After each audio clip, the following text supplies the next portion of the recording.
para algún cliente real? Levanten la mano. ¿Nadie? Ah, bien.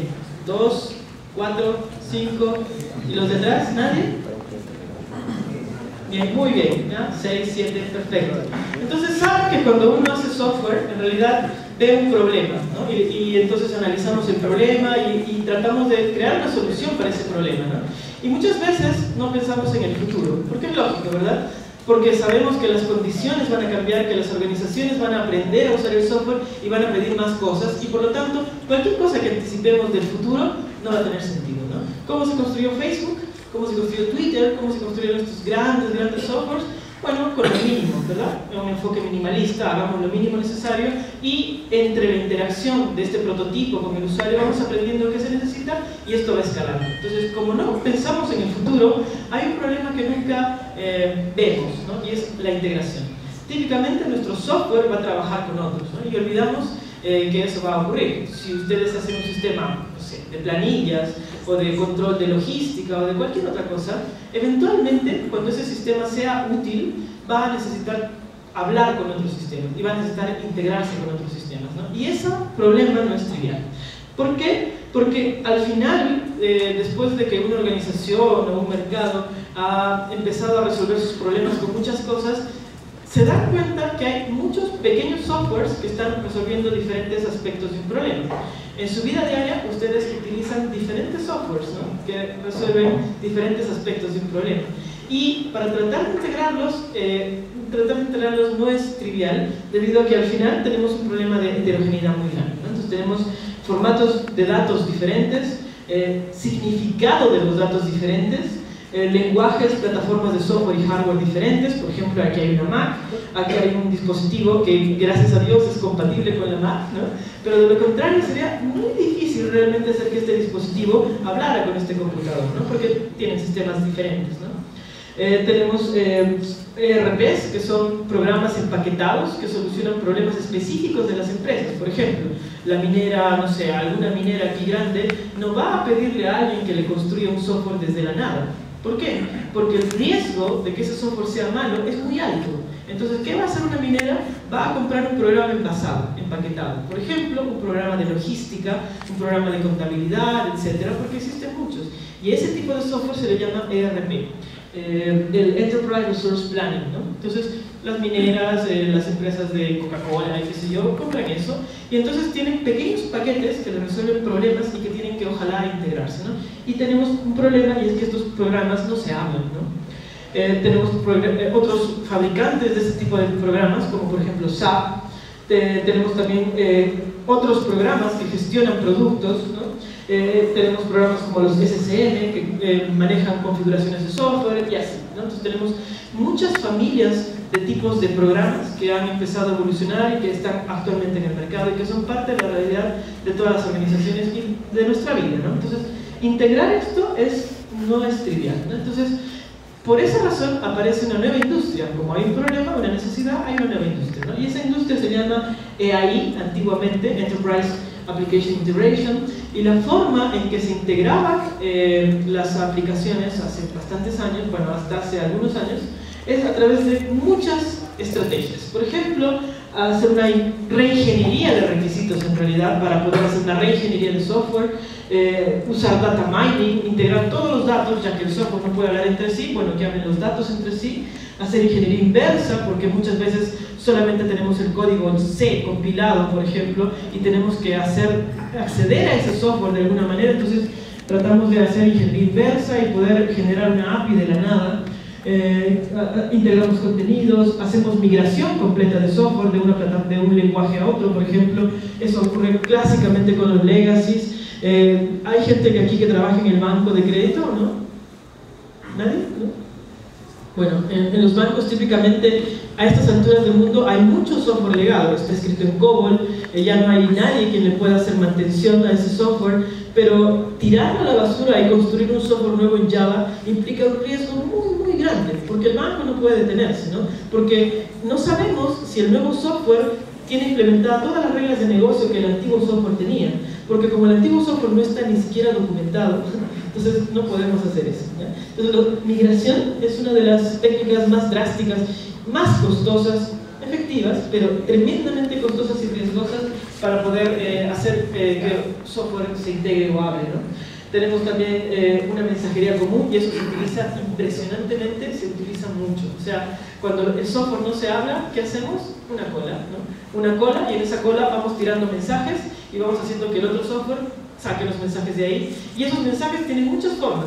La cola puede ser una cola real, por ejemplo, en Java el JMS, o puede ser, por ejemplo, un archivo, ¿no? Un directorio donde vamos tirando archivos y otro los va tomando, y de esa manera habla software que no se puede hablar de otra manera, ¿no? Y tenemos finalmente wrapping. Por ejemplo, tenemos clases en Java compiladas, y como no podemos accesar a ellas, creamos una herencia, una interfaz, y vamos adaptando software de manera que el software finalmente tenga una interfaz que sea compatible con otro. Y así, entonces existen muchas técnicas para integrar software que de otra manera no puede hablarse.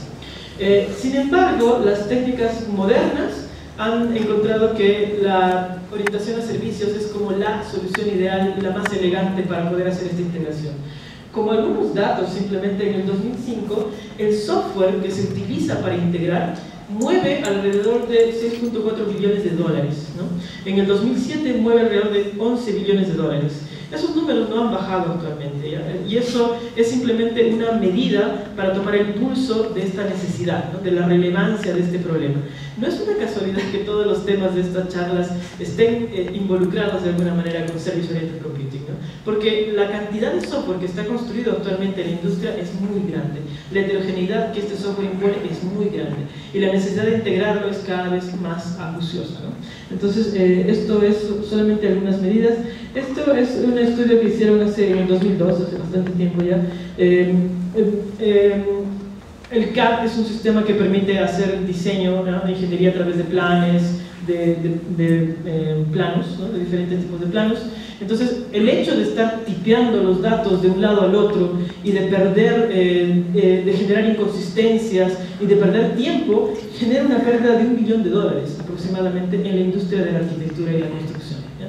Para darles algunas ideas de qué tan doloroso es este pain, ¿no? Qué tan terrible es este pain en la industria. Entonces, eso es lo que significa integración actualmente. Ok, como resultado, históricamente se ha creado algo que se llama middleware de integración. El middleware, como su nombre indica, es software que está en el medio, ¿ya? Que está entre la aplicación final que el usuario va a ver y los sistemas operativos o los softwares que se quieren integrar. Por eso se llama middleware, está en el medio. Y hay diferentes maneras de hacer integración. Entonces, cuando hablamos de softwares que hablan a nivel de red, a eso se llama conectividad, ¿ya? Entonces, simplemente software que tiene conectividad. Cuando los softwares hablan a nivel de bases de datos, se dice que tienen un modelo de datos compartido. Cuando el software habla a nivel de aplicaciones, se dice que el software interopera, ¿no? Entonces, por ejemplo, si yo puedo invocar algún software que está en una parte, algún método en alguna parte, este software está interoperando con el otro. Si esa interoperación no es muy fuerte, no hay alta cohesión entre las partes que colaboran, entonces es interoperabilidad.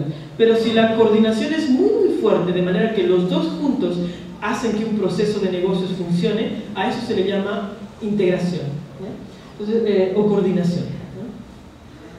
Y finalmente existe, aunque no lo crean, una pseudo-integración, que es únicamente a nivel de interfaces. Entonces tenemos una pantalla y en esa pantalla ponemos screenshots, pequeños pedazos de otras aplicaciones. Un ejemplo con el que ustedes seguramente han visto es el iGoogle, ¿no? La página personalizada de Google. En la página personalizada de Google tenemos un pedacito que es, por ejemplo, Gmail, un pedacito que es el Google Calendar, otro pedacito que pueden ser RCS, feeds de alguna otra aplicación, ¿no? Y entonces a nosotros nos puede dar la ilusión de que eso está integrado, pero no lo está, ¿no?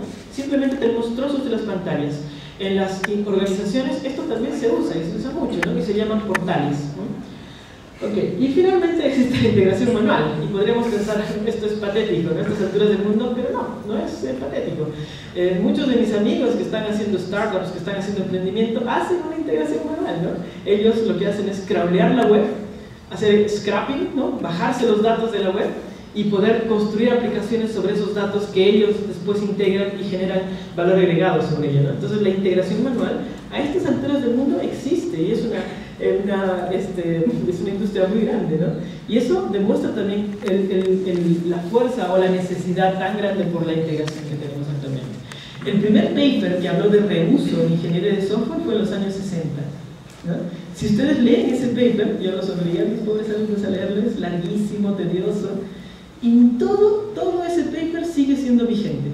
Actualmente no hay una solución absoluta para el reuso de software, para la integración, ¿no? Todo ese paper es vigente, ¿no? En nuestra industria aún no está esta bala mágica que resuelva todo, ¿no? Service Oriented Computing ha sido un gran avance en todo esto y está constituyéndose una revolución bien interesante, ¿no? Y me gustaría que escucharan la charla de Jesús de REST para que vieran cómo esto, Twitter, Facebook, están un poco cambiando las reglas del juego, ¿no? También en Service Oriented Computing. Bueno, entonces vamos al tema 2. Patrones arquitectónicos. Ok, entonces este middleware tiene varias formas en que se ha presentado. Aquí hay las 5 formas clásicas, ¿ya? La antigua, Corba, la moderna MON, el Publisher Subscriber, los brokers y el coordinador de procesos. Esto es tutoriales, es que tengan paciencia. Y esto lo pueden bajar, va a estar publicado en la web, si se pierden algo, no hay problema. ¿Okay? Entonces esto es antiguo, esto lo llamamos ya legacy, esto es de los años, qué sé yo, 80 puede ser, ¿no? Como en computación 80 es antiguo. Bueno, entonces en los 80 existía esto que se llamaba Corba, ¿no? Era la necesidad de la gente de integrarse. Entonces si se ven por acá, había un cliente y un servidor. Entonces el servidor lo que hacía era publicar cuáles eran los métodos que quería que los demás pudieran consumir. Y el problema era que utilizaba esta cosa que se llama IDL, una interfaz. Entonces lo que hacía el servidor era generar una versión que otros pudieran usar. Y esa versión tenía que ser compilada en el lenguaje del cliente, ¿no? Entonces había una versión para Visual, COBOL, para C, para otros lenguajes. Entonces el cliente lo que hacía era consumir al servidor, los métodos del servidor a través de esas interfaces, ¿no? Y para ello el cliente generaba también un cliente especial que se llama Stop, ¿no? Que podía consumir a ese servidor esos métodos en un lenguaje especial. Y el problema era, por supuesto, que siempre había una dependencia de la plataforma. Entonces, ¿qué pasó? Los fabricantes fabricaban lo que era necesario para un lenguaje. Por ejemplo, teníamos un software y generábamos las interfaces en Visual, las interfaces en C. Y no generábamos nada más. ¿Por qué? Porque queríamos segmentar al mercado de manera que si el mercado quería consumir mis métodos, tenía que estar obligado a consumir COBOL o C. Y si quería otra versión, tenía que pagar un fee extra por ello, ¿no? Entonces, esto dio lugar a la guerra del middleware, ¿no? Y a esto se le llama procedimiento remoto, RPC. Entonces, yo tenía un cliente, mi programa iba ejecutando, y de pronto hacía una llamada remota, ¿no? Al servidor. El servidor daba una respuesta, finalmente la respuesta volvía, y el código seguía ejecutándose. Y había varios riesgos, ¿no? ¿Qué pasa si el servidor nunca respondía?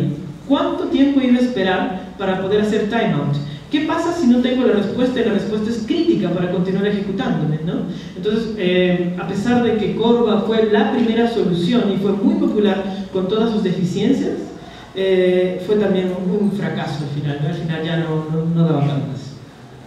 Entonces, una solución alternativa, y eso es bien interesante en computación, ¿no? Cuando existe la solución oficial y la solución oficial es mala, aparece la solución alternativa, ¿no? Y la solución alternativa lentamente va madurando hasta convertirse en un patrón. Entonces la solución alternativa es esta, lo que se llama middleware orientado a mensajes. Muchos dijeron, no podemos hacer esto porque es carísimo y es muy riesgoso, entonces lo que vamos a hacer es usar colas, algo tan simple y humilde como una cola, ¿no? Entonces ponemos colas y ponemos senders, clientes o clientes que van enviando datos en estas colas, y vamos a poner también, servidores que van poniendo datos en esta cola y clientes que son los receptores de estos mensajes. Entonces, ¿qué hacemos? Una programación orientada al evento, ¿ya? Entonces, cada vez que hay un evento que yo necesito publicar, lo pongo en la cola y hay un cliente que necesita consumir eso y va a recibir ese evento, ¿no? Y va a decidir cuándo quiere sacarlo de la cola, ¿no? Y así vamos a hacer que dos softwares que no se pueden hablar de otra manera se coordinen de una manera mucho más desacoplada. Entonces, ¿cuáles son las ventajas? El servidor lo único que necesita conocer son dos cosas: la dirección de la cola, ¿no? El puerto, el socket, y el formato de datos que debe enviar en esa cola, ¿no? Y el cliente lo único que debe conocer es la dirección de la cola y el formato de datos para poder sacar los datos de esa cola y poder entenderlos, ¿no? Con lo cual ya no tenemos que crear compiladores en C ni en Java, no nos interesa más. Ya no tenemos que depender del vendedor y ya no tenemos que estar creando programas que de pronto llaman y esperan y se bloquean eternamente, ¿no? Sino que esperamos el evento y reaccionamos ante él. Entonces, Una manera más madura de hacer esto es el modelo Publisher Subscriber. Entonces en el Publisher Subscriber tenemos una cola que esta vez ahora es un tópico. Entonces por cada tópico que yo quiera mantener, genero una cola, ¿no? Entonces así tenemos muchas colas y vamos publicando en estas colas información. Por lo tanto, estas colas empiezan a especializarse. Yo puedo tener una cola para las solicitudes de compra, una cola para las órdenes de pago, una cola para las compras de clientes, y este software es súper útil, ¿no? Por ejemplo, si yo tuviera que hacer un software, ser proveedor para el Estado, por ejemplo, porque quiero un cliente grande, y voy a pensar, ok, voy a venderle a Arequipa, a Tumbes, a Ica, a Lima, a muchos lugares. Entonces lo único que voy a decirles es, no te preocupes, tú quieres algo, te doy una interfaz web, y pon tu solicitud y yo lo guardo en estas colas y voy ahí manejando todo eso y me puedo integrar con tu sistema tranquilamente, ¿no? Mi requisito es simplemente públicame tu request en esta dirección URL que yo te doy, ¿no? Entonces es muy útil. Un ejemplo también de cuán exitoso es esto son los feeds Atom y RSS. Google tiene un software o un sistema que se llama el Parsat Java. Es un nombre muy críptico, le llaman push porque es muy complicado, pero a través de este push los sistemas están trabajando de esta manera y le están dando a la web algo que la web no tenía, asincronía, ¿no? Entonces de esta manera yo puedo publicar cosas y puedo tener un listener, y entonces yo estoy en la web, yo no necesito voy a la página, pido algo y espero la respuesta y me muestra la página. No, ahora yo pido algo, la página está ahí, me desconecto y algún día me llega la respuesta, me puede llegar por mail, ¿no? Con este Publisher Subscriber yo me suscribo, tengo un programita por ejemplo en RSS que va haciendo ping, ¿no? Y me llega la respuesta eventualmente, o me llega por mail o me llega por otros caminos. Entonces le está dando a la web esta sincronía que antes no tenía. ¿Cómo pueden construir tanto MOMS, middleware orientados a mensajes como Publisher Subscribers, como el JMS? Java tiene una infraestructura que es súper buena, ustedes pueden utilizarla. Hay ejemplos mucho más profesionales, pero con JMS tienen todo lo que hace falta para construir esto. Luego están los brokers, que es lo mismo. Tomamos nuestros MOMS y ahora decimos, mira, ya que tengo un montón de tópicos, ¿no? Tengo que administrarlos de una manera coherente y lo que voy a hacer es unirlos en un broker. Entonces este broker va a ser un organizador de toda esta mensajería que está pasando, ¿ya? Eso es simple. Entonces yo tengo ahora puertos de entrada y de salida. El sender ahora ya no necesita conocer todas las URLs de las colas, sino que únicamente la del broker, ¿no? Punto único de falla también. Y el receiver lo único que necesita conocer es el formato de datos en el que va a recibir los datos, y se puede suscribir al broker también, ¿ya?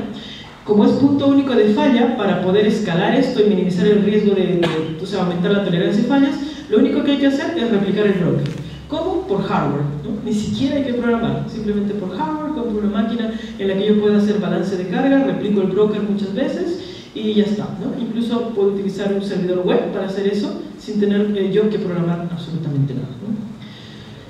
Y finalmente está el coordinador de procesos, que es, ok, supongamos que yo tengo este broker, me van llegando los mensajes, yo sé qué hacer con esos mensajes. Este mensaje en realidad debe ser despachado a este otro consumidor, y una vez que ese consumidor produzca un resultado, ese resultado tiene que ir despachado a otro consumidor. Entonces esos son los coordinadores de procesos, y lo que están implementando estos coordinadores de procesos son al final workflows, ¿no? O estos flujos de trabajo, ¿no? Estos plantillas de cómo debe fluir la información y cómo debe controlarse ese flujo de información, ¿no? Entonces estos coordinadores de procesos también existen y ustedes pueden utilizarlos para implementar un workflow.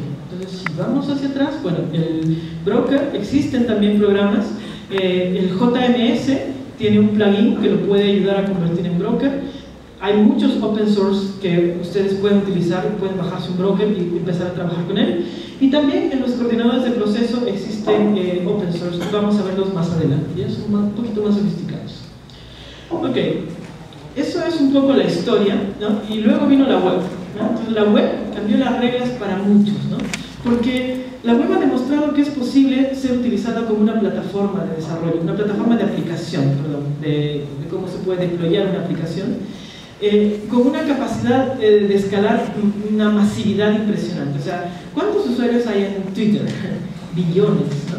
¿Cuántos usuarios hay en Facebook? Millones.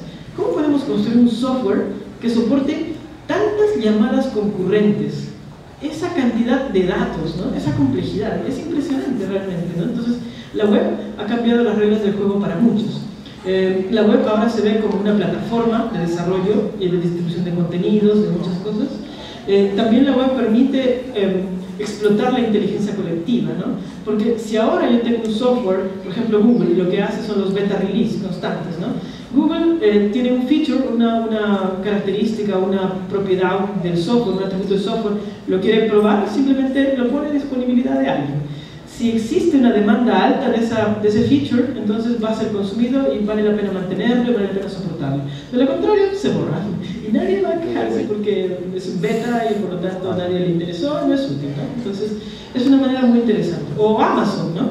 Si yo sé que hay tanta gente interesada en un tema, ¿cómo no puedo yo explotar con algoritmos estadísticos la probabilidad de que esta persona le guste el mismo tema, ¿no? Si yo veo su currículum, lo que ha estado consumiendo, los libros que ha comprado, yo puedo predecir estadísticamente que esa persona le va a gustar también este libro y se lo puedo recomendar. Y hay una alta probabilidad de que esa persona compre eso, ¿no? Entonces, estos algoritmos de personalización han también ayudado a maximizar el reuso, ¿no? Y ahora se está empezando a pensar cómo puedo yo recomendar también patrones de software, ¿no? ¿Cómo puedo recomendar si esta estructura de software tiene esta forma, ¿no? Y yo tengo ciertas métricas de calidad de software, ¿cómo puedo yo recomendar que en realidad eso debería estar construido de otra manera, ¿no? Es súper interesante eso, ¿no? Bueno, también tenemos el tema de la data como activo, ¿no? Antes teníamos Intel Inside y eso significaba calidad, ahora es Data Inside, ¿no? Tenemos Facebook, y Facebook lo que tiene de interesante son los usuarios, ¿no? ¿Cómo podemos tener 10 millones de clientes y saber qué es lo que prefieren, de qué hablan, de quién son amigos? Entonces tenemos una plataforma que nos permite hacer explícita la demanda de un mercado, ¿no? Y podemos especificar y dirigir publicidad a ese mercado.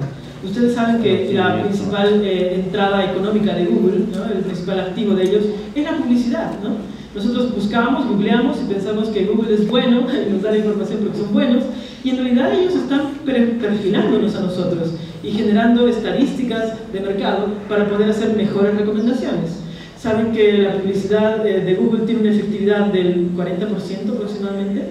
Eso significa que existe un 60% de oportunidad para mejorar esas recomendaciones y generar un negocio que sea mejor que el de Google, ¿no? Facebook también está viendo eso, Twitter también está tratando de hacer eso. ¿Será alguien mejor, más efectivo que Google para entregar publicidad? Puede ser, ¿no? Se estima que la publicidad online va a reemplazar completamente la publicidad escrita en el futuro, ¿no? Entonces la data como activo es eso lo que está haciendo la diferencia entre una compañía y otra. También los ciclos de desarrollo de software están cambiando. Saben ustedes que han participado en proyectos de software, ¿cada cuánto hacen un deployment? O sea, ¿cada cuánto instalan el producto para el cliente? ¿Cada mes? Bueno, estos tipos lo hacen ¿cuántas veces al día? ¿2 mínimo? ¿No? Y existe algo que se llama el Continuous Deployment, que es una técnica que tiene ciertas disciplinas y requiere cierta estructura del software que a uno le permite hacer deployment cada 10 minutos, por ejemplo. Y eso, los que han hecho software deben pensar, ojo, porque realmente es un parto, ¿no? Al sacar el software antiguo, darse cuenta que no ha roto nada, hacer bien el testing, deployar el nuevo software, ver que si alguna conexión estaba activa, no dañarla, no matarla, o sea, cómo hacer un deployment limpio, no es trivial, ¿no? Entonces, tener una técnica que te permita hacer deployment cada 10 minutos, encuentro fantástico, ¿no? Entonces, ellos hacen eso. También la programación ligera, ¿no? Como nosotros antes pensábamos, bueno, el software tenemos el modelo en cascada, análisis, diseño, implementación y corrijo los bugs. Falso, ¿verdad? Porque cuando entregamos, después de 4 meses, el cliente entendimos todo mal, el cliente no es lo que realmente satisface lo que él necesita y al final tenemos que estar constantemente parchando y parchando y parchando, y eso significa que por un monto que acordamos, el precio final que acordamos, el desarrollo de software, estamos trabajando más horas, con lo cual nuestra hora vale menos y menos y menos y menos, ¿verdad? Porque son más horas de trabajo por el mismo precio. Entonces al final las programaciones que son, los modelos de desarrollo de software que son en cascada son mucho más riesgosos y son mucho más caros para el desarrollador. Entonces eso está dando lugar a que modelos de desarrollo de software más ágiles sean realmente una solución real para nosotros. Entonces nosotros tenemos muy buena experiencia con Scrum y en general mezclamos las metodologías, mezclamos Scrum con Groove, con otras, ¿no? Pero Scrum con el Stream Programming, con Kanban, pero la que mejor nos da resultados es en general Scrum. Luego tenemos esta idea de los múltiples dispositivos, ¿no? O sea, sería fantástico que en realidad ya no te dé lo mismo si estás con el Mac, que si estás con una Windows, que si estás en tu celular, ¿no? Simplemente migrar de uno a otro tranquilamente, ¿no? Y que el software reconozca eso y se vaya adaptando, ¿no? Que simplemente sirva el contenido para el dispositivo correcto, y eso sería fantástico. Eso está siendo realidad y cada vez más, ¿no? Y finalmente, the long tail, ¿no? Pensar en hacer software para una mega empresa, el banco de crédito, ¿no? Donde el banco de crédito tiene el control, el poder y paga muy bien, en lugar de ser para un mercado larguísimo, que paga muy poco, pero es mucho. Hay que pensar en eso, ¿no? Ejemplo, saben ustedes que el juego más bajado para celulares es Angry Birds, ¿no? ¿Lo han jugado? Es muy gracioso. Es muy gracioso. Está para iPhone y está para Android. Y no sé, me parece, bueno, está la versión libre y también está la versión que se paga. La versión que se paga me parece que cuesta $1, ¿no? Una cuestión. $1 uno puede decir, ok, lo pago, no hay problema. Por $1, ¿cuánto creen que gana el desarrollador? ¿No? En Android gana todo, en el iPhone gana el 70% creo, o al revés, el 30%, no sé. Pero ese juego ha sido bajado 16 millones de veces. ¿Se dan cuenta? Esa persona ganó $16 millones. Lo publicó una vez, $16 millones, aunque sea el 30%, igual es una cantidad impresionante, ¿verdad? Y lo puede hacer cualquiera.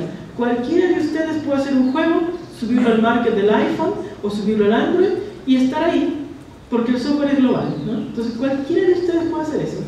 Lo único que tienen que hacer es decidirse. ¿Cuántos turistas no están perdidos en Arequipa? ¿Cuántos turistas no saben que vienen con sus smartphones, ¿no? ¿O qué otras necesidades pueden tener? Por ejemplo, coordinar algo que se usa en Tailandia, ¿ya? La gente coordina la compra y venta de productos, por ejemplo, lo que han producido sus granjas, lo coordinan a través de celulares, ¿no?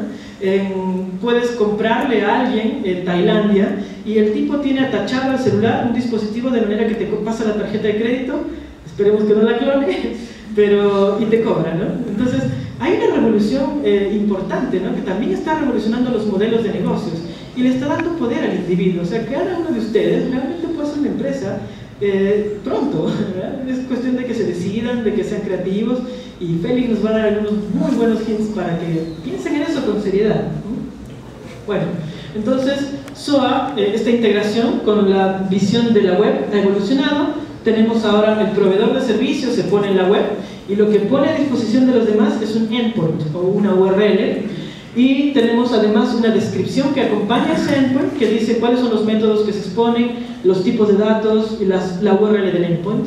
Y luego tenemos, esto se escribe a través de un estándar que se llama WSDL, ¿no?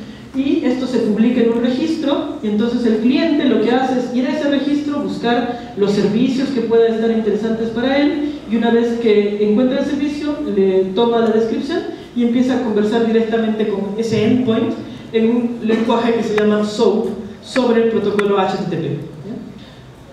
Acá hay un ejemplo de uno de esos servicios. Yo lo bajé de este sitio que se llama Programmable Web. En este sitio se publican muchos servicios web, tanto REST como estos, WSDL. Aquí tenemos el endpoint, dice abctextcom. Este es un servicio que me permite enviar desde la web mensajes SMS. En teoría a cualquier celular, no sé, habría que probarlo. Pero ahí está escrito en ASP,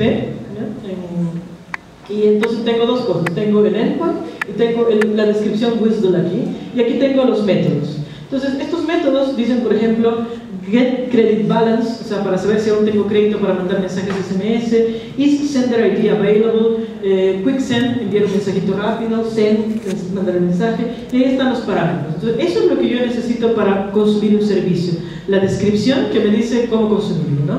En teoría, en la práctica no es tan lindo, ¿no? Esto funciona así. Yo tengo un servidor web y en ese servidor web tengo que tener otro contenedor. Y ese contenedor es un servidor de servicios web que contiene un procesador de mensajes SOAP y un contenedor de los servicios mismos, ¿ya? Entonces, para poder hacer lo que estamos diciendo, ustedes tienen que tener un servidor web y un contenedor de servicios web. El servidor web puede ser algo como Apache, no sé, Tomcat, alguna de esas cosas, y el contenedor web tiene que ser un poquito potente. Por ejemplo, puede ser Glassfish. ¿Qué otro contenedor web puede ser así importante? Tomcat, yo tengo entendido que tiene ciertas limitantes, ¿ya? Y Glassfish es como el más popular de Java, ¿no? Okay. Bueno, entonces tienen eso para empezar. Y ese contenedor de servicios web va a poner a disposición del mundo los endpoints. Entonces, cuando yo creo algo ahí, mi servicio se va a meter en ese contenedor de servicios web y va a poner, va a generarse una descripción de servicio automáticamente, y esa descripción potencialmente podría publicarse en un UDDI. Entonces un cliente va a ese UDDI y rescata el wisdom. Eso es ideal, ¿no? Pero en la práctica las UDDIs no existen, ¿ya? Hace como 2 años creo que hubo el último UDDI público disponible y ahora han caducado. ¿Por qué? Porque el modelo de datos de los UDDIs es malo, ¿ya? En realidad no sirve para discriminar qué tipo de servicio hace falta. Y a mí me encantaría poder simplemente buscar, como con Google, los UDDIs, y ahora las descripciones no son buenas para eso, carecen de semántica, ¿ya? Ok, entonces una vez que en teoría yo encontré el WSDL que necesito, entonces empiezo a hablar con el servidor en el lenguaje SOAP y puedo añadir cosas adicionales porque en la vida real se necesitan. Por ejemplo, puedo añadir autenticación, restricciones de cuánto tiempo puedo esperar para hacer timeout. A eso se le llama atributos de calidad de software, ¿no? ¿Se acuerdan? Los atributos de calidad de software, por ejemplo, escalabilidad, flexibilidad, disponibilidad, confiabilidad, usabilidad, todos estos que le llaman habilidad o en inglés abilities, ¿no? Esos son los atributos de calidad. Entonces yo puedo implementar en paralelo diferentes componentes que me permiten soportar atributos de calidad. Por ejemplo, aquí es Secure Socket Layers o algo así, ¿no? Ok, eso es en teoría lo que existe y al principio todo era bueno. Entonces tenemos el WSDL que describe los mensajes, etcétera, ¿no? Y empieza a aparecer más estándares, ¿no? Esto que les mostraba yo de calidad, ¿no? Abilities, ya tenemos management, seguridad, contexto, entrega, datos, transferencia, cómo se va a enviar el mensaje. Y esto es solo una parte, porque en realidad hay 16, ¿ya?, tipos de estándares que uno maneja para hacer ese tipo de calidad. Entonces, ¿qué es lo que ha pasado? Lo que estamos viviendo es una evolución, ¿ya?, de los servicios web. Entonces, al principio esto resultó muy bueno y la industria dijo, bien, esto es lo que necesito, pero necesito además seguridad, pero necesito además confiabilidad, necesito además, etcétera, etcétera. Y las empresas, por ejemplo, TIBCO, BEA, Seabase, Microsoft, IBM, empezaron a decir, no te preocupes, ¿no? Yo creo el estándar y yo creo el componente, y como es estándar, cualquier otro va a poder crear algo. Entonces, ¿qué pasa ahora? Tenemos una guerra por estos estándares, ¿no? La cuestión es realmente incomprensible. Tanto así que se han definido familias de combinaciones que se llaman profiles, ¿no? Entonces, estaba hace poco en una conferencia de servicios web y contaban uno de estos tipos de SAP que estaban instalando SAP en China y tenían, o en Japón, creo que era en Japón, y tenían que explicarle a los japoneses por qué razón los estándares eran tan malos, ¿ya?, tan caóticos, tan crípticos, porque los japoneses no entendían por qué alguien había diseñado algo tan mal, ¿no? Y tenían que explicarles que en realidad era el drive, ¿no?, la fuerza motriz de la industria y de la competencia que había hecho que esto fuera así de horrible, ¿ya? Entonces estamos a puertas de una fase también de cómo los servicios web van a evolucionar para resolver esos problemas, ¿ya?, porque eso realmente ya no se sostiene, es demasiado caro al final. Y por otro lado tenemos la falla que al final significó UDDI, ¿no? Por ejemplo, ahí tenemos Find Search Criteria. En teoría yo podría buscar con keywords en un repositorio y encontrar el servicio que hace falta. En la práctica ocurrió también esto. Si yo quiero que mi servicio sea encontrado, ¿qué hago? Pongo todas las keywords posibles, ¿verdad? Y entonces, ¿qué ocurre? Que las descripciones son inútiles, ¿no? Porque nadie dice a qué se refiere exactamente ese servicio, ¿no? Entonces, como mi descripción me dice qué tipos de datos, qué mensajes hay, no me dice para qué sirve el servicio, ¿no? Entonces, mi servicio, mi descripción es sintáctica. Me dice cómo puedo consumir esa operación, ¿ya? No me dice para qué sirve ese servicio. Entonces, carece de semántica, ¿ya? Entonces, hay toda una investigación de cómo darle semántica a los servicios sin hacer esto demasiado complicado para que no sea demasiado costoso, ¿ya? Hasta ahora nadie ha entregado una respuesta perfecta para este problema. Es todavía un problema abierto y los UDI han muerto realmente, y en el único lugar que se utilizan son en las intranets, porque un intranet, un ingeniero de modelo de servicios o de modelo de datos, él sí puede obligarle a este y al otro a que ponga realmente las keywords que hacen falta, ¿no? Entonces ahí hay un tema no menor. Bueno, los servicios además tienen otra gracia, y es que yo puedo componer software con los servicios. Entonces, por ejemplo, aquí abajo tengo algo escrito en Java, un EJB, algo escrito en C#, y yo puedo unirlos porque ambos tienen interfaces de servicio web. Entonces, el resultado es un nuevo servicio web, un servicio web compuesto. Y ese servicio web compuesto se puede unir con otro, y se pueden crear modelos de valor agregados. Por ejemplo, creo que aquí no tengo el ejemplo, pero en Programmable Web ustedes pueden encontrar muchísimos ejemplos. Ejemplo, a ver, ¿cuántos de ustedes les gusta escuchar música? A todos. ¿A cuántos de ustedes les gustaría saber la letra de esa música? Muy bien. Honestidad, porque en realidad a mucha gente, y de hecho en Inglaterra hicieron uno de los primeros servicios donde uno le pone la música, llamas a un número en celular, haces que este celular escuche la música unos segunditos y al rato recibes un mensaje SMS que te entrega el nombre de la canción y la letra, ¿ya? Y ustedes podrían pensar, qué tontera, ¿verdad? ¿Cuántas descargas creen que tiene ese sistema? Millones, ¿ya? ¿Cuánto cuesta? $1, ¿no? ¿Cómo se hace? Así, ¿no? Tengo una base de datos que tiene letras, tengo un módulo que hace reconocimiento de voz, ¿no? Y hago un match de esos, y entonces veo más o menos estadísticamente cuál es la mejor, etcétera, que la gente utiliza, veo tu perfil, etcétera, 1, 1, 1, 1, porque eso alguien más lo ha construido y lo entrego, ¿no? Uso Facebook, uso Twitter, construyo encima de lo que existe, genero valor agregado y entrego un nuevo servicio, ¿no? Entonces, esa es la gracia de los servicios web y lo que actualmente se está investigando. ¿Cómo hacer esas composiciones mejores, ¿no?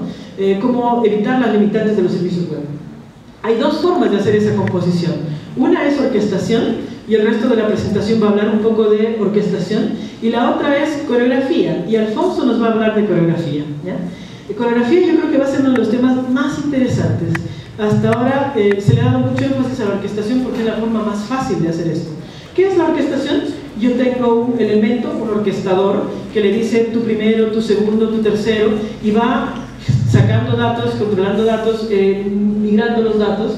Y la coreografía es que cada servicio examina cuál es lo que puede hacer, o sea, cuál es el siguiente paso que puede dar en este workflow, y dirige hacia dónde va a ir el siguiente flujo de interacción.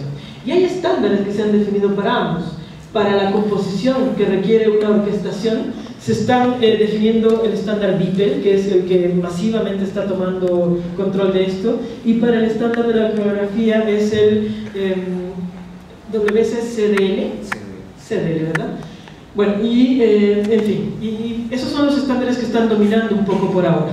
Veamos entonces qué problemas adicionales se han descubierto en esto. Están apareciendo algo que se llama las coarse grain transactions, ¿no? Las transacciones de grano largo. Entonces, en bases de datos nosotros estamos acostumbrados a las propiedades ácidas de las transacciones, ¿no? Tiene que ser atómica, tiene que poder ser idempotente, creo que no me acuerdo cuál es, pero la gracia es que yo hago una transacción, y esa transacción, cuando hago commit, esa transacción efectivamente se asienta en las bases de datos, y si mi modelo es un modelo relacional que involucra varias tablas, todas esas tablas se actualizan.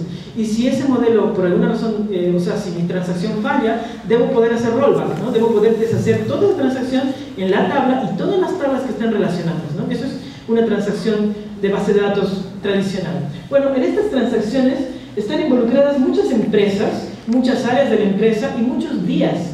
Entonces, mi transacción no es una transacción que se asienta en una base de datos, sino en muchas, que tienen diferentes controladores, ¿no? Por decir, o propietarios. Por ejemplo, yo voy a comprar un libro en Amazon, hice la compra, me cargaron la tarjeta de crédito y me arrepiento. Y le digo a Amazon, ya no quiero este libro. Y Amazon me vendió ese libro, pero por dentro Amazon en realidad se lo compró a una distribuidora pequeña. Entonces Amazon ahora tiene que deshacer la solicitud de esta distribuidora, mi compra en la tarjeta de crédito, y tiene que deshacer la transacción que ellos tenían anotada para mí. Entonces la transacción que yo hice no es atómica, ¿no? Es una transacción que involucra muchos pasos, es una transacción de grano largo. Y esas transacciones ya no se pueden deshacer con un rollback, sino que tienen que hacerse con transacciones compensatorias, con transacciones que vayan deshaciendo el camino. Con lo cual el diseño de software se vuelve más complejo, porque yo tengo que diseñar el happy path, ¿no? Los caminos correctos, y tengo que diseñar también los fail paths, ¿no? Y esos fail paths son para muchas organizaciones, y tengo que ponerme de acuerdo para que ellas también hagan eso, ¿no? En fin, pero eso es parte de lo que pasa, ¿no? Entonces, en Beeple yo tengo algo como esto. Por ejemplo, tengo un cliente que va a solicitar un vuelo y este es un servicio compuesto, es un orquestador. Entonces, este orquestador va a otro servicio y pregunta, ¿este empleado puede viajar? ¿Tiene permisos? ¿Tiene su cuota para viajar? Si es sí, entonces voy a hablar a otras empresas, por ejemplo, American Airlines, Delta Airlines, y voy a consultar algunos vuelos y según la respuesta que me dé, voy a elegir la mejor solución.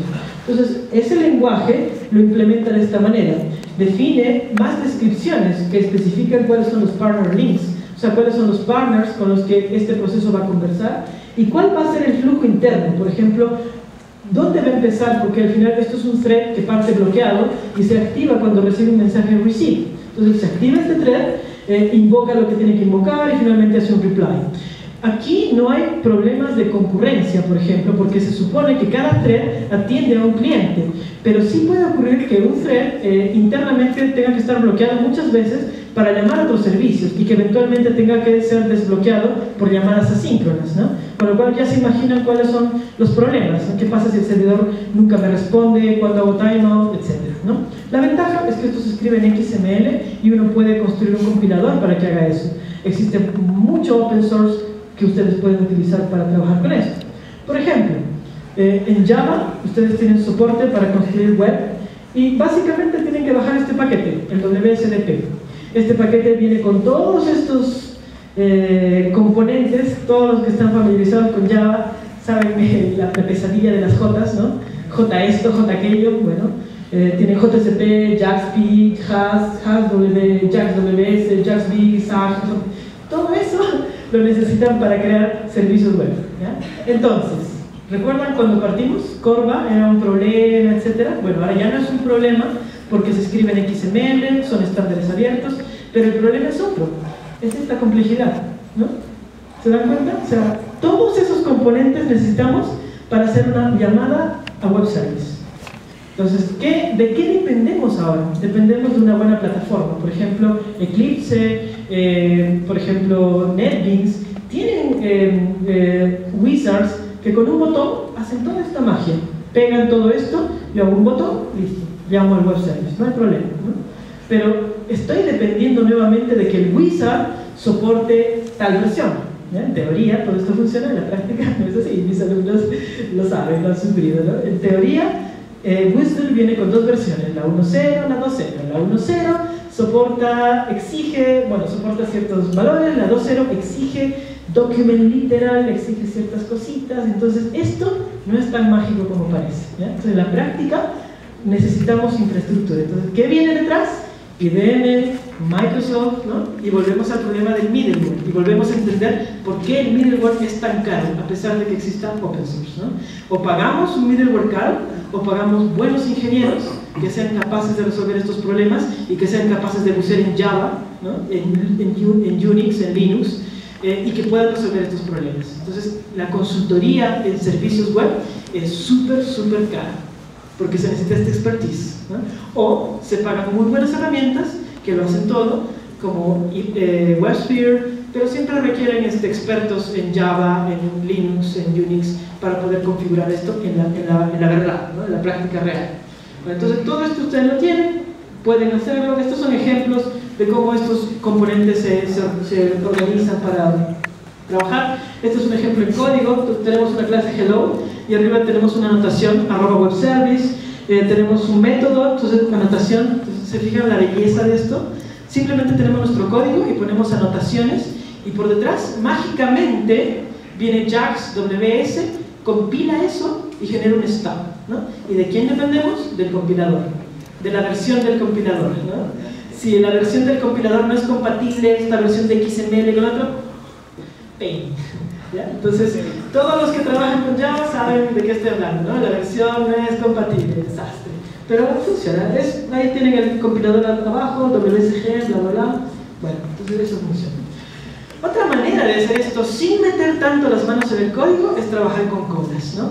Y la cola por excelencia en los servicios web se llama el Enterprise Service Bus. Entonces la idea es que yo tengo estos bus donde hay sockets, puertos, y en esos puertos los servicios se escuchan, ¿ya?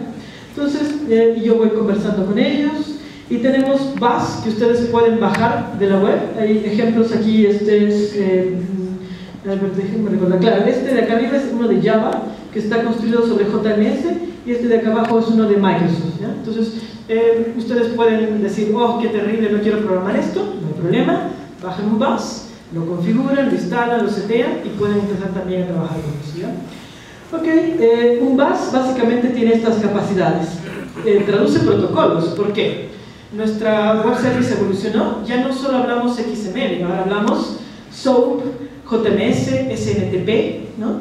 Eventos, por ejemplo, ¿no? Y entonces ya se vuelve mucho más rico este ecosistema, ¿no? Y luego tenemos transformación de un protocolo a otro protocolo, modelos de seguridad, de autenticación, de autorización, de no repudiación, etc. Tenemos también temas de confiabilidad, como la cola puede implementar persistencia para hacer una entrega segura, una entrega confiable y que los mensajes no se vayan perdiendo. Tenemos cómo al final de cuentas administrar esto, ¿no? Porque a veces llegan mensajes espurios, mensajes corruptos y se van guardando en alguna parte y alguien tiene que hacer purge, alguien tiene que borrar esos mensajes, ¿no? Entonces alguien tiene que administrar esta cola de alguna manera. También tenemos cómo hacer estas transacciones y asegurarte de que si yo marco un conjunto de mensajes como una transacción, exista una transacción compensatoria que se deshaga y si yo quiero hacer rollback, efectivamente toda la transacción compensatoria sea deshecho, ¿no? Y finalmente, orquestación. Como mínimo, microflujos. O sea, ¿cómo puedo yo hacer ese orquestador básico que dice primero tú, segundo tú, tercero tú, ¿no? Entonces, eso lo tienen con el ESB. Y si quieren algo más potente aún, pueden utilizar ya una arquitectura como el JBI, ¿no? O sea, el JBI es open source también y es un contenedor de componentes. En el JBI, ustedes lo que hacen es crear los servicios web, deployarlos en el contenedor JBI y luego crear composiciones de servicios web con orquestadores, Beeple, deployarlos en el JBI y hacer que la cuestión funcione, ¿no? Entonces, de nuevo, cuando todas las versiones de Java se alinean y todas las descripciones son correctas y uno no pone errores, esto funciona como magia. Pero en la práctica sabemos que Java nunca es tan amigable y siempre hay un bug ahí que hay que reparar, ¿no? Pero cuando funciona es realmente mágico. Por adentro esto funciona así, y es para que ustedes vean diseño arquitectónico de servidores también.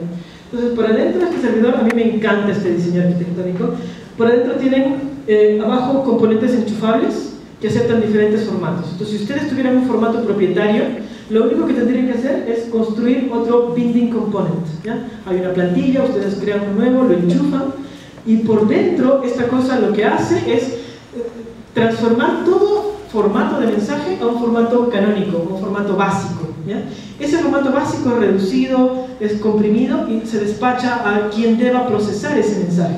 Por ejemplo, aquí hay servidores que aquí se llaman engines, ¿no? Hay un servidor cualquiera, hay un servidor Beeple, pueden haber servidores J2EE, podrían haber servidores, por ejemplo, de workflows especializados. Hay uno de JBoss que está construido con esto. Podrían haber orquestadores también, y, bueno, hay coreografías también se podrían implementar con esto. En teoría simplemente es enchufar un nuevo engine y ustedes podrían hacer su propio workflow si quisieran para Codelco o para alguna minera y esto funcionaría perfectamente, ¿no? En la práctica la limitante es Java, ¿ya? Las configuraciones de Java, las versiones, esa es la limitante real, ¿ya? Pero eso es el problema de verdad. Luego el resto no es tan terrible. Okay. Y bueno, aquí están los Service Engines y aquí tienen los Binding Components. Y un nuevo modelo que realmente se está imponiendo y aún no es estándar, pero SAP y todas las empresas grandotas están construyendo sus plataformas de servicios web con esto, ¿ya? Y el curso que nosotros damos lo vamos a cambiar para enseñar esto, ¿no?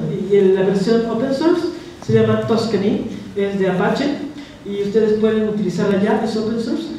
Y la idea es que ustedes creen arquitecturas basadas en componentes, ¿ya? Entonces ustedes tienen ahí, bueno, hay incluso interfaces gráficas que permiten hacer esto visualmente. Entonces ustedes tienen componentes, los servicios escupen datos que los componentes toman y estos componentes escupen otros datos que otros componentes toman. La gracia de esto es que aquí es mucho más heterogéneo, porque los servicios pueden hablar con colas, pueden hablar con sistemas de mensajería mail, pueden hablar con colas de eventos, ¿no? Entonces el sistema que se crea es mucho más heterogéneo y podrían integrar una cantidad de software mucho mayor, ¿no?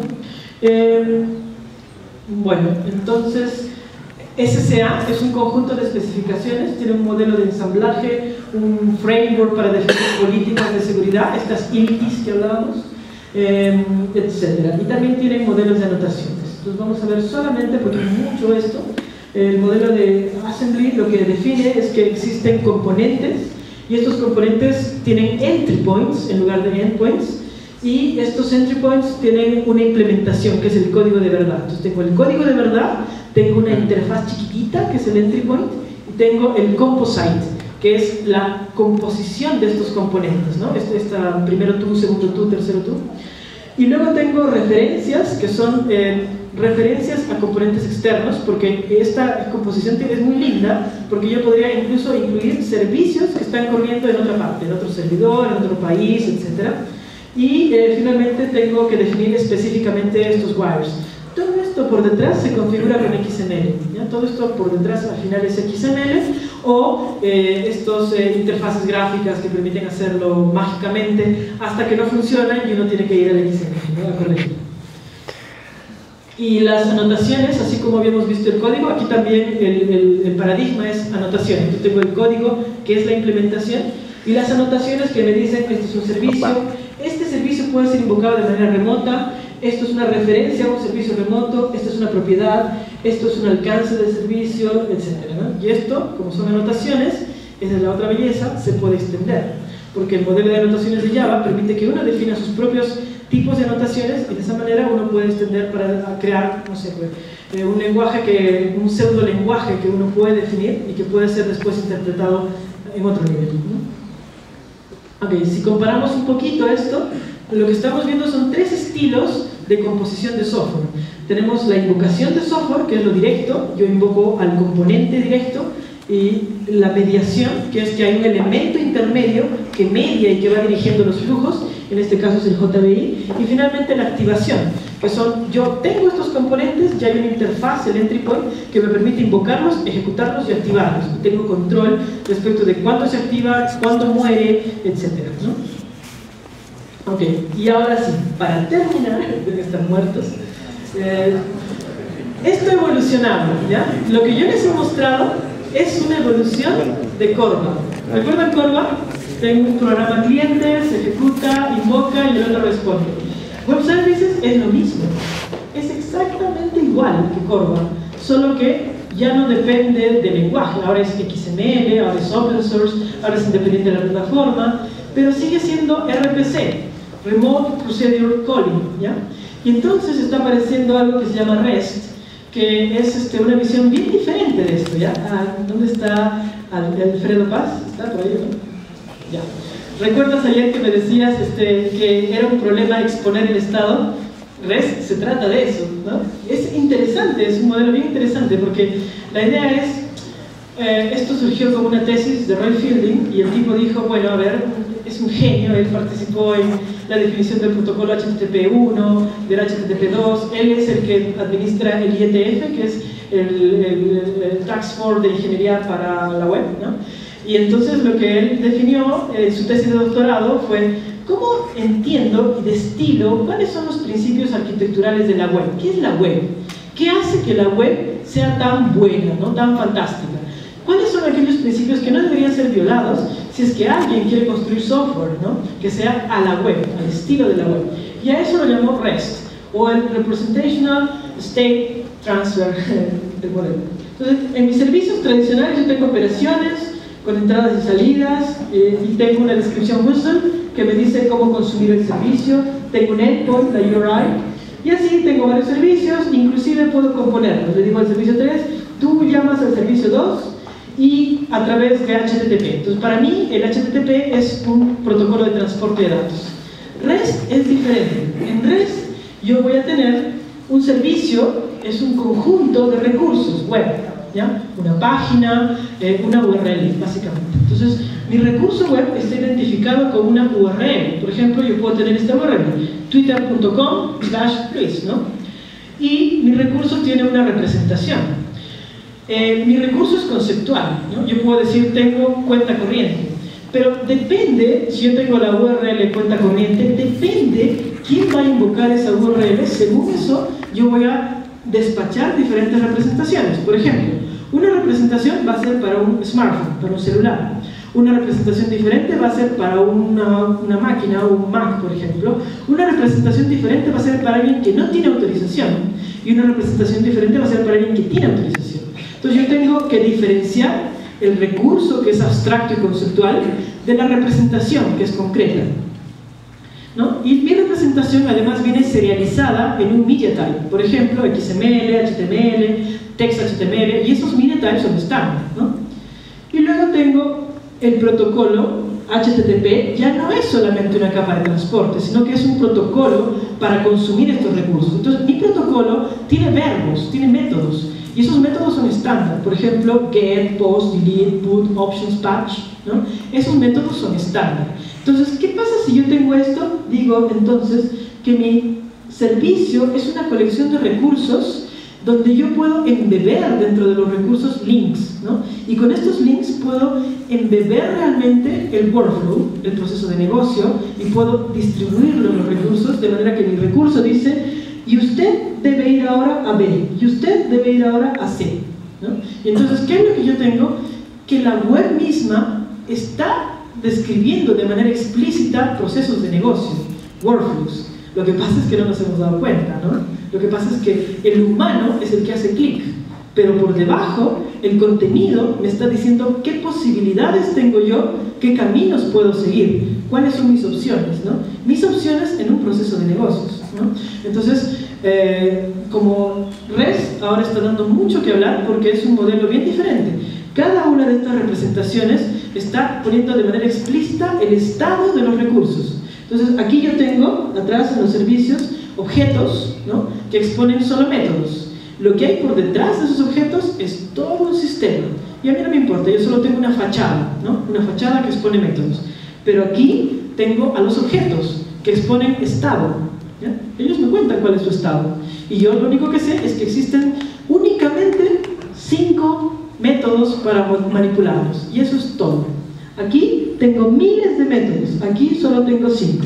Aquí no tengo objetos, aquí tengo el estado de los objetos, ¿no?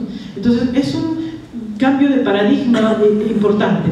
Entonces, como tengo esto aquí, yo puedo escalar, replicar, cachear muchas de estas representaciones, con lo cual mis tiempos de respuesta, escalabilidad, mantención son muy baratos, ¿ya? Y por esa razón, entre otras, ¿no?, REST está dando mucho que hablar como una posibilidad futura para implementar tanto integración como procesos de negocio, ¿ya?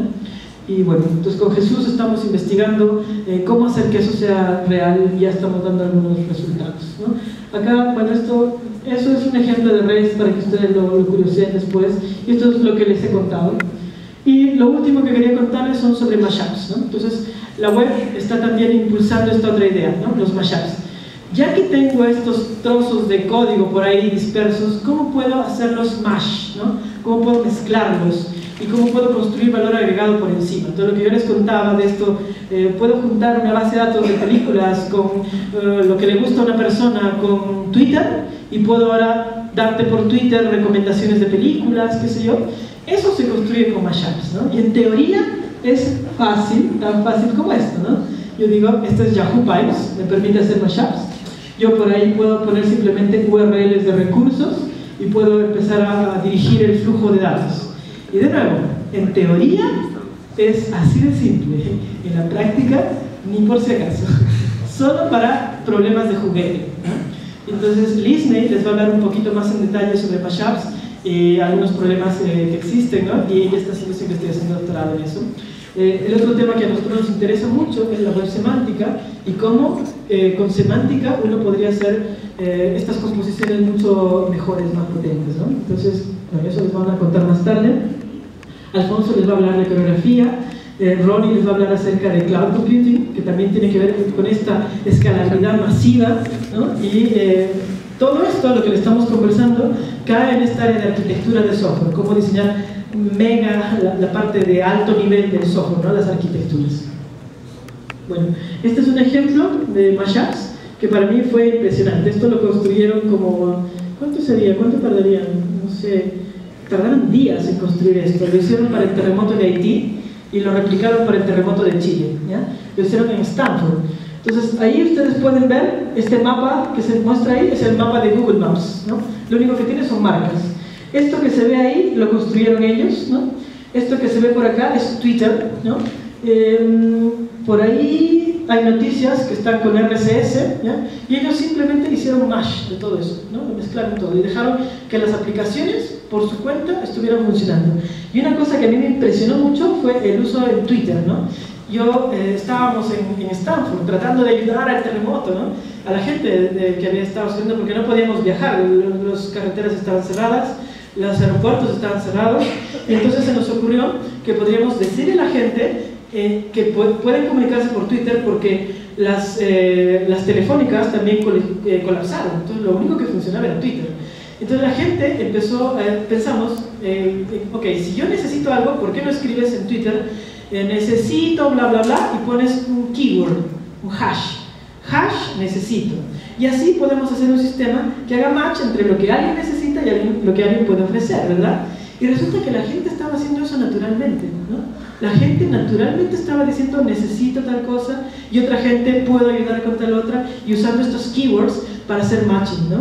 Y fue impresionante. Entonces cuando ellos hicieron este mashup, tú podías ver en Twitter cómo la gente empezaba a decir, por ejemplo, busco a alguien en tal lugar, hash, busco persona, y alguien que buscaba en esos hash decía, mira, yo vivo ahí, he ido a tal lugar y efectivamente está bien, no te preocupes, ¿no? Y fue fantástico como con esta herramienta simplemente tú podías sumar todos esos hash y poder marcar en el mapa cuáles eran las zonas que tenían más problemas y qué tipos de problema tenían eso, sin tener acceso al código, sin hacer nada más que mash, ¿no? Y obviamente con programadores buenos, ¿no? Con programadores hackers que sean capaces de decir, lo que pasa es que yo debería hacer esto y aquello para transformar los datos, ¿no? Con programadores que les gusta programar, qué sé yo, en Java, en PHP, en Linux, Unix y todo ese tipo de cosas, ¿no? Entonces, con todo eso, fíjense, incluso tienen estadísticas de los problemas. Al principio pics de problemas y luego la cosa va bajando, ¿no? Entonces, eso es un mashup, ¿no? Para darles una idea de qué tan potente también puede ser esa tecnología y por qué está llamando la atención y que en realidad parece todo mágico, pero por detrás tiene todavía muchas cosas que ser resueltas, ¿no? Bueno, eso es como la charla introductoria para contarles el área. Sorry por haberme demorado mucho, qué sé yo, pero quería compartir con ustedes esto y darles links y URLs para que ustedes de ahí puedan hacer sus propias investigaciones y puedan hacer lo que quieran, ¿no? Entonces, bueno, gracias por haber escuchado.